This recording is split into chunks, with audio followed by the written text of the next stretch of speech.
Hello and welcome to a new video on the YouTube channel. Today I am taking you to China. If you follow me on my social medias like Instagram, Facebook, I typically on social media give a little bit of more insights and updates of where I'm traveling right now, what's happening, maybe some good pieces that I have the opportunity to add to my inventory. So if you don't follow yet, make sure to check out my Instagram Agatebay and my Facebook Joshua Lecrum Ritter to see those specific insights. And if you've been following, you will have noticed that I was in China. I think the last time I was there was probably in 2019, if I remember correctly. So that's about 7 years ago. China has a pretty interesting history with agates in general. So agate and jade, they're both very popular stones that have a long tradition in carvings and jewelry production. So there's a huge internal market in China to produce bracelets and pendants and little stones that bring you luck and that you put on your office desk or in your home, some huge sized carvings. So it's a big market for home decor products, but also jewelry. I think around 2013 that a new agate discovery in China has been made, and that is northwest of the small town Yuanhua, which isn't actually that small. It's probably about 500,000 people living there, but in Chinese standards, it's not that big, and it's also pretty conveniently located just probably like 2 to 3 hours west of Beijing, so pretty easy to travel to. And this mining area has been operating for about 5 years actively, which is not a long time at all. During the time it has been operating, they have been mining the heck out of the mountains there with an impressive scale that is hard to imagine if you haven't been there at the time. And I've been to China during the mining operations and shortly after the closing of the mines, I think 5 or 6 times, if I remember correctly. It was very good timing when I was there because there was a huge amount of agates coming out at the time, so the market was pretty saturated at the time. So I had a lot of choice to buy agates at relatively affordable prices. But now everything has changed because the government closed down the mining sites, all of the mines that were in the region, about 8 years now. Yeah, it's strictly prohibited to collect and dig for agates there. So the quarries that are in the region, they have all been renaturated. They have been filled in with some soil, trees have been planted inside the quarries, and later into this video I'm also going to show you what it looks there right now, and I'll try to dig out some pictures of my archive in order to show you the comparisons, because it is unrecognizable of how much it has changed. Also, a lot of things in the geopolitics, I would say, have changed. So for example, in earlier times it was a lot more difficult to travel because also as a German I had to apply for a visa and get authorizations, and everything felt like it was a little bit more complicated. But now with digitalization and everything going on, it's just a little bit easier. So I didn't have to apply for a visa this time. But if I wanted to do a full-scale documentary about the Chinese Agate Mine, I probably would have gotten a journalism visa. So I've been trying to hold it on a little bit lower scale, just take my phone, take some pictures and videos, but not try to make a full big behind the scenes video. So I'll just do a little bit of a recap and take you into the different situations that have changed. First, I wasn't sure how I could do payments there, because when I do travels like this, I typically want to spend a lot of money during those trips to make the trip worthwhile. That is just part of the reason, because travel cost, of course, is a big factor. It's costing money to buy an airplane ticket, to pay for travel inside the country, because in China you're not allowed to have a rental car unless you've been living in China and get a special Chinese registration as a driver's license. But as a foreigner, you're not allowed to drive in China. Also, you're only allowed to take $10,000 into the country if you don't have like a special permittance by customs with proof of money flow and where the money is coming from. I went to my bank previously to the trip about 5 times, because I'm limited on taking money from the bank as well. I can only take 10,000 euros at a time out of my bank account here, unless I authorize it in advance. I mean, for example, Alipay or WeChat Pay, those are like digital ways of how you can pay, but also the credit card that I typically use for foreign travels also didn't work in China. So I had to connect my credit card with an app then in order to be able to pay on occasions where, for example, paying cash may not be as convenient. Cash was definitely the factor that I wanted to go with. So I exchanged money directly at the airport, so I had like a little bit of a buffer going into the trip. We got to the mining town, Xuanhua, and wanted to exchange the money at the bank, and it turns out they didn't want my money. At the airport bank, I just gave them my passport, and they exchanged the money for whatever rate the bank had there at the time. But at this branch, they said they cannot change my money unless I'm a Chinese citizen who lives in that town, which was a big bummer, because obviously I can't pay the local people in euro currency. Luckily, I still had a lot of contacts from even the last time I went to China, which I think was 2019, so 7 years ago. A lot of people that I used to work with were still involved in the business, because I already had spent a lot of money with them in the past. They had the trust that they will get the money one way or the other.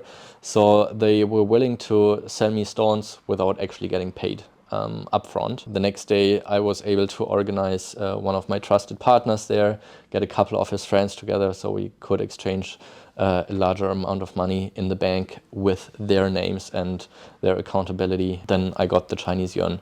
But huge amount of trust I got there, being able to buy stones without actually giving them any money. Yeah, that wouldn't have been possible if the people didn't know me, didn't know I was a trustful buyer, and the reassurance that they would get their money from me. In general, the industry has been getting a whole lot smaller than it used to be. There was a huge market every weekend, Saturday and Sunday, where there would be local sellers setting up their booths, showing what they've been finding in the mountains. But since there's no mining allowed, there's practically no new stones coming up to the market, except for maybe a handful of people. So everything else that is being sold is like old stock from years ago, what's been coming out back in the day, that they're like high graded their stocks for the 3rd or 4th time and pulling out pieces that they'd like to cut. But of course, the quality of the stocks is getting less and less. The availability of the rocks is getting less and less, and the prices are getting higher and higher. So when I went to the market, it was, I would say, probably about 10% of the size compared to how it used to be. I think there were maybe 7 different people selling on the market, which is practically no one compared to like the 100 people that were selling there in the past. There was a huge jewelry hall right next to the market where there were another like 100 vendors setting up there weekly, selling their jewelry, and it was completely dead. There were like 2 people inside of that jewelry hall. So the market is at an all-time low, I would say, but with it still being some desire to get these stones, but almost no availability. The prices, especially for the higher end pieces, have been skyrocketing.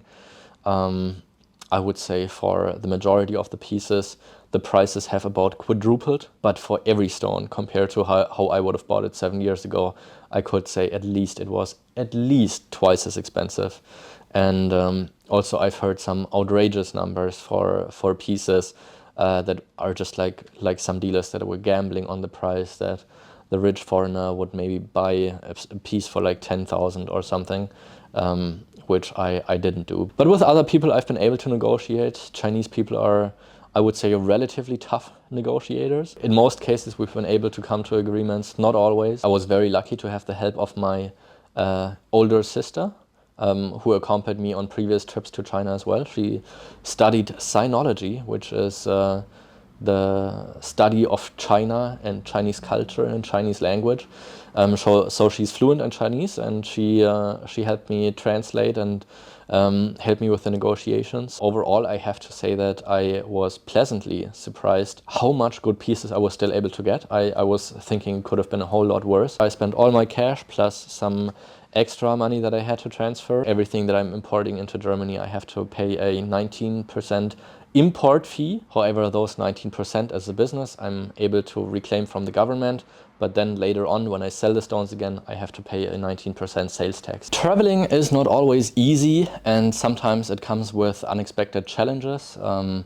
Sometimes it's some foul people that you get to meet or that kind of want to screw over your business, but sometimes it's also just issues with traveling or payments or whatever could arise.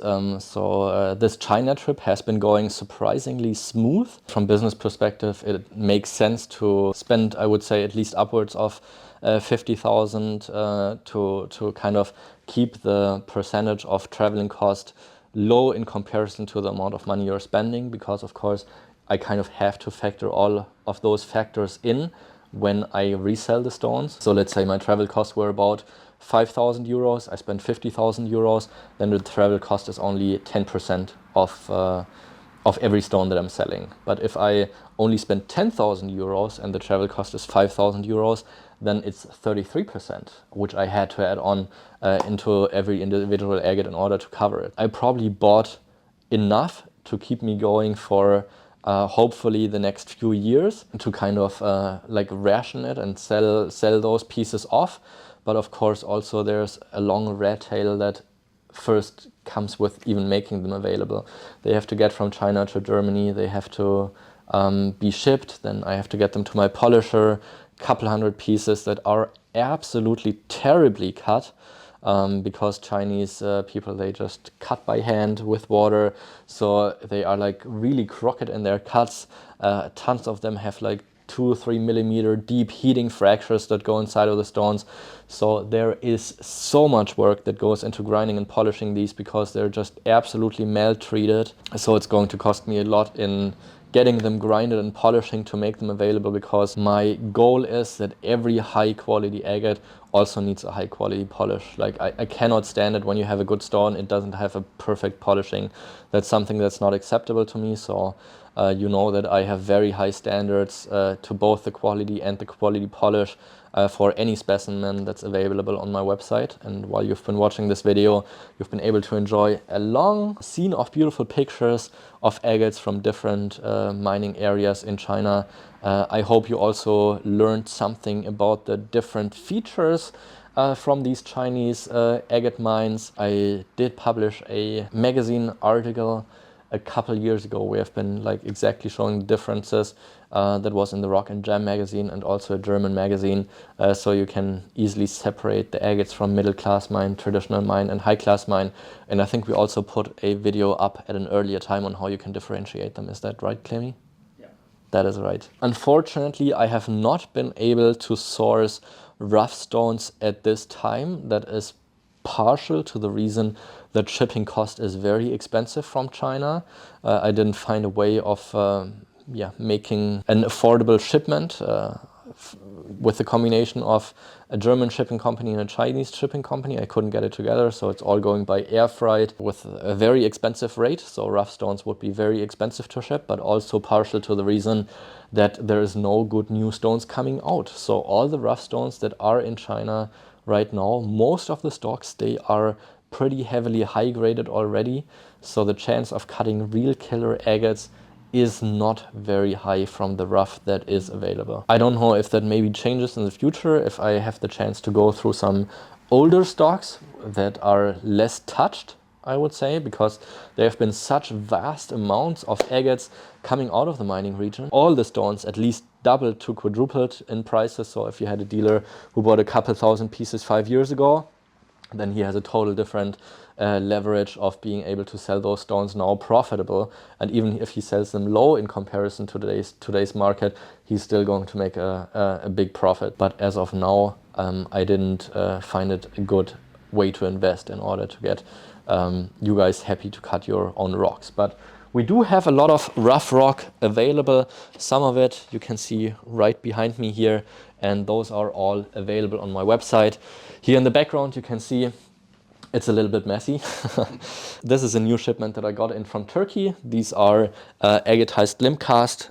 So we've been just able to stock up here into different gradings. We have the specimen grade here. We have some beautiful broken specimens that are sorted for the live show, and yeah, some different stuff here. So I try to grade all the material that I have as fairly as possible, and yeah, make it available to you guys so you can also cut your own beautiful specimens. And if you would like to get some polished specimens for your collection, then I just added 24 beautiful Chinese agates to the website, which I haven't added, I think, in at least a year, any Chinese agates to my website. I would say that's just because I was practically running out of stock.